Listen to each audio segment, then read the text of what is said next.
নমস্কার বন্ধুরা, অনুভা রান্নাঘরে সবাইকে স্বাগত জানাচ্ছি। আজকে আমি গমের আটা দিয়ে তৈরি করে দেখাবো আপনাদের একটি দুর্দান্ত স্বাদের রেসিপি। এই রেসিপিটি কিন্তু খুবই স্বাস্থ্যকর একটি রেসিপি। বেঁচে যাওয়া গমের আটার ডো থেকে এই রেসিপিটি তৈরি করে দেখাবো, যেটা দেখে আশা করছি আপনাদের খুবই ভালো লাগবে। আসুন তাহলে বন্ধুরা, আমার আজকের রেসিপিটি শুরু করা যাক। অনেক সময় কি হয়, সকালে কিংবা রাতে রুটি করার সময় প্রয়োজনের তুলনায় আটাটা একটু বেশি মাখা হয়ে যায়। আর সেই ক্ষেত্রে আমরা কি করি, এই বেশি যে আটার ডোটা না হয় ফ্রিজে রেখে দিই, পরের দিন রুটি করে খাই, নয়তো ফেলে দিই। তো আজকে আমি কোনো রকম এই আটার ডোটি ফেলে না দিয়ে একটি দারুণ মজাদার রেসিপি তৈরি করে দেখাবো, যেটা কিন্তু খুবই স্বাস্থ্যকর এবং বাচ্চা থেকে বড় সবাই কিন্তু খেতে খুবই পছন্দ করবে। আর এটা দেখুন বন্ধুরা, এখানে যে আটার ডোটি আছে এটা কিন্তু সকালে মেখে রাখার আটা। আর 3-4 ঘন্টা যেহেতু মেখে রাখা হয়েছে, যার কারণে কিন্তু এটা আরও অনেকটা নরম হয়ে গেছে। এই এতটা নরম ডো কিন্তু আমার আজকের রেসিপিতে লাগবে না, তাই আমি এর ভিতরে আরও কিছুটা শুকনো আটার গুঁড়ো অ্যাড করব। তবে আটার গুঁড়োটা অ্যাড করার আগে আমি আপনাদের আরও একটা কথা বলে রাখি, আপনারা যদি 100 গ্রাম আটা দিয়ে সিঙ্গারা বানাতে চান, সেক্ষেত্রে কিন্তু জলের ব্যবহার করতে হবে 25 থেকে 30 গ্রামের মতো। আর 100 গ্রাম আটা দিয়ে যদি আপনারা পুরি বানাতে চান, সেক্ষেত্রে কিন্তু জলের ব্যবহার করতে হবে 50 গ্রামের মতো। আর 100 গ্রাম আটা দিয়ে যদি আপনারা রুটি বানাতে চান, সেক্ষেত্রে জলের ব্যবহার করতে হবে 60 থেকে 70 গ্রামের মতো। আর 100 গ্রাম আটা দিয়ে যদি আপনারা ব্যাটার বানাতে চান যে কোনো, সেক্ষেত্রে কিন্তু 100 গ্রাম আটার জন্য 100 গ্রামই জল লাগবে। তো এখানে আমার আজকে কিন্তু আমি রুটি বানানোর জন্য যে ডোটা তৈরি করেছিলাম, এতটা নরম ডো লাগবে না। এখানে আমরা সাধারণত পুরি বানাতে যেরকম ডোটা তৈরি করি, সেরকম ডোটাই তৈরি করে নেব। তাই এখানে কিছুটা শুকনো আটা ব্যবহার করব।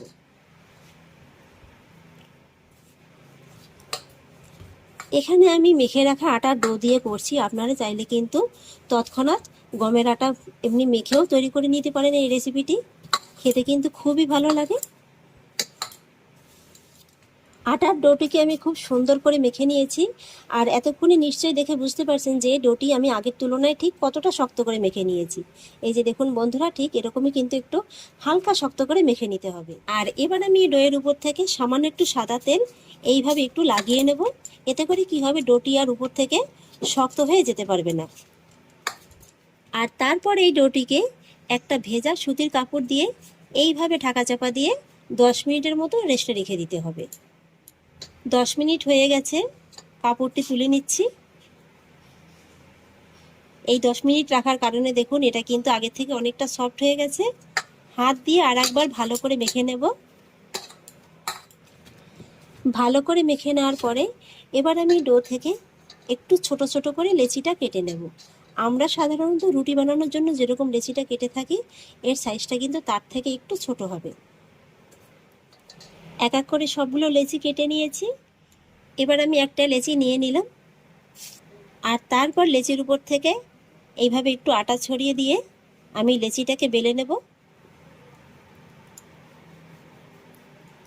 তবে এই লেচিটা কিন্তু খুব বেশি যে মোটা হবে তাও কিন্তু নয়, আবার একেবারে যে পাতলা হবে তাও কিন্তু নয়। আর রুটির থেকে কিন্তু একটু ছোট করে বেলে নিতে হবে।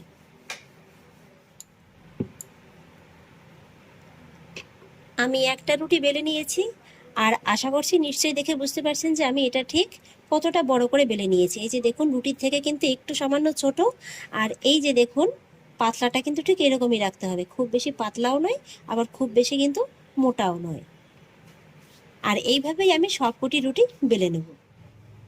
একই রকমভাবে আমি সমস্ত রুটিগুলোকে বেলে নিয়েছি, এই যে দেখুন। আর এবার আমি এই তৈরি করা রুটিগুলোকে সব গরম জলে সেদ্ধ করে নেব। সেই জন্য একটি কড়ার ভিতরে দিয়ে দেবো 1 লিটার পরিমাণে জল। আর এই জলের ভিতরে দিয়ে দেবো 1 চা চামচ লবণ, সেই সঙ্গে দিয়ে দেবো 1 টেবিল চামচ সাদা তেল। এবার হাই ফ্লেমে প্রথমে আমি জলটাকে একবার ভালো করে ফুটিয়ে নেব। এইভাবে যদি জলের ভিতরে একটু সাদা তেলটা দেওয়া হয়, তাহলে আর রুটিগুলো সেদ্ধ করে নেওয়ার সময় একটার গায়ে একটা লেগে যাওয়ার কোনো চান্স থাকে না। জলটা দেখুন খুব ভালোভাবে ফুটে গেছে। এবার গ্যাসের ফ্লেমটাকে মিডিয়ামে রেখে আমি এর ভিতরে বেশ কয়েকটা রুটি দিয়ে দেব।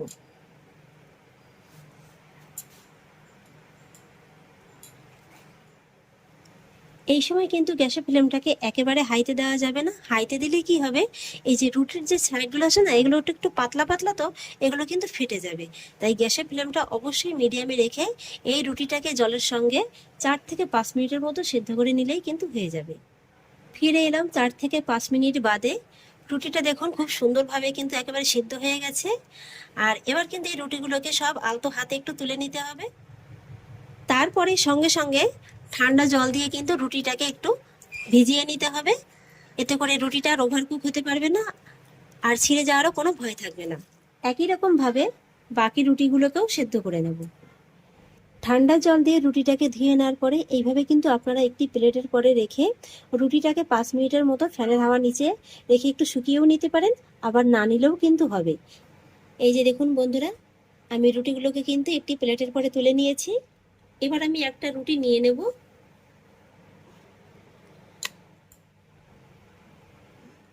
তারপর এই রুটিটার উপর থেকে দিয়ে দেবো সামান্য একটু সাদা তেল।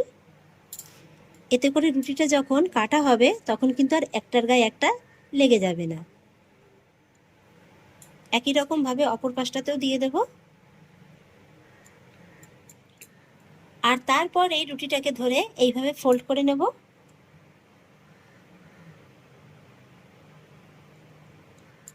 ফোল্ড করে একটি চাকুর সাহায্যে এইভাবে একটু পাতলা পাতলা করে কেটে নিলেই দেখবেন হয়ে যাবে। আপনারা চাইলে একটু মোটা মোটা করেও কিন্তু কাটতে পারেন, তবে এইভাবে একটু পাতলা পাতলা করে কেটে নিলে দেখতে ভালো লাগে।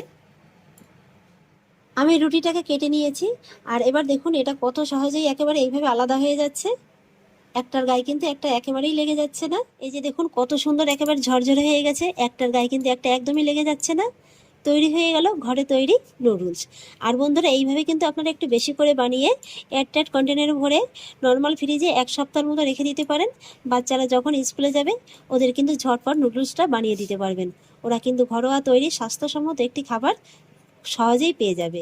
একে একে সমস্ত নুডলসগুলোকে আমি কেটে নিয়েছি। আর এই যে দেখুন বন্ধুরা, মাত্র কতটুকু আটার ডো থেকে এক থালার মতো কিন্তু নুডলস হয়েছে। তো আজকে আমি পুরোটা রান্না করব না, অর্ধেকটার মতো রেখে দেব। দেখুন কতটা সুন্দর একেবারে ঝরঝরে হয়েছে। বন্ধুরা এবার আমি নুডলস বা চাউমিনটাকে রান্না করে নেব। আর সেই জন্য এখানে কিছুটা সবজির উপকরণ আমি কেটে নিয়েছি। এখানে দেখুন আমি নিয়েছি মিডিয়াম সাইজের একটি ক্যাপসিকাম। ক্যাপসিকামটাকে আমি এইভাবে একটু লম্বালম্বি করে কেটে নিয়েছি। মিডিয়াম সাইজের একটি গাজর, গাজরটাকেও একই রকমভাবে কেটে নিয়েছি। মিডিয়াম সাইজের দুটো পেঁয়াজ, পেঁয়াজটাকে আমি এইভাবে একটু মোটা মোটা করে কুচিয়ে নিয়েছি। আর সেই সঙ্গে নিয়েছি 4টি কাঁচা লঙ্কা কুচি আর একটি মাঝারি মাপের রসুন কুচি। আর রান্না করার জন্য কড়াইতে দিয়ে দেব 2 টেবিল চামচ সাদা তেল। তেলটা গরম হয়ে গেলে প্রথমেই দিয়ে দেবো রসুন কুচিটা। রসুনটাকে একটু হালকা করে ভেজে নেওয়ার পরে এবার আমি এর ভিতরে অ্যাড করব পেঁয়াজ কুচিটা। সেই সঙ্গে একই সঙ্গে আমি সবজির উপকরণগুলোও দিয়ে দেব। হাই ফ্লেমে আমি এই সবজিগুলোকে একটু হালকা টস করে নেব। এইভাবে কিন্তু সবজিগুলোকে হাই ফ্লেমে একটু ভেজে নিতে হবে, তাহলে এর ভিতরে সুন্দর একটা ক্রাঞ্চি ভাব থাকবে। আর এই সময় কিন্তু প্রথম অবস্থাতেই লবণটা দিতে যাবেন না, তাহলে আবার সবজি থেকে জলটা বেরিয়ে সবজিটা কিন্তু নরম হয়ে যাবে। সবজিটাকে আমি খুব সুন্দর একেবারে ভাজা ভাজা করে নিয়েছি। আর এবার আমি এর ভিতরে অ্যাড করব কাঁচা লঙ্কা কুচিটা। কাঁচা লঙ্কা কুচিটাকে মিশিয়ে দেওয়ার পরে এবার আমি এর ভিতরে অ্যাড করব 1 চা চামচ ভিনিগার। সেই সঙ্গে অ্যাড করব 2 চা চামচ ডার্ক সয়া সস। এই সয়া সসটা অবশ্যই মেশানোর চেষ্টা করবেন, এর কারণেই কিন্তু এই চাউমিনটা খেতে দুর্দান্ত লাগবে। ভালো করে একবার নেড়েচেড়ে মিশিয়ে দেব। আর এবার গ্যাসের ফ্লেমটাকে মিডিয়াম লোতে রেখে এর ভিতরে আমি তৈরি করে নেওয়া নুডলসটাকে দিয়ে দেব। আর তারপর এর ভিতরে অ্যাড করব স্বাদ বুঝে সামান্য একটু লবণ। লবণটা কিন্তু এখানে একটু বুঝেই দেবেন। তারপরে দিয়ে দেব কিছুটা গোলমরিচের গুঁড়ো, আর দিয়ে দেব 2 টেবিল চামচ টমেটো কেচাপ। এবার একবার নেড়েচেড়ে ভালো করে মিশিয়ে নেব।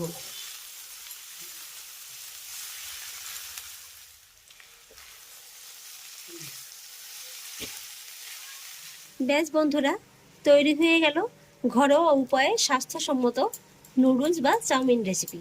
এবার আমি গ্যাসের ফ্লেমটাকে অফ করে দেব। আর এই চাউমিনটাকে অন্য একটি সার্ভিং প্লেটে সার্ভ করে নেব। সকাল হোক কিংবা সন্ধ্যা, এরকম একটি স্বাস্থ্যসম্মত রেসিপি থাকলে কিন্তু বাইরের খাবারের দিকে আর বাচ্চাদের মনই যাবে না। আর তাছাড়া এই রেসিপিটি কিন্তু আপনারা অবশ্যই বাচ্চাদের স্কুলে টিফিন বক্সে ভরে দিতে পারেন, ওরা কিন্তু ভালোবেসে একেবারে অনায়াসে খেয়ে নেবে।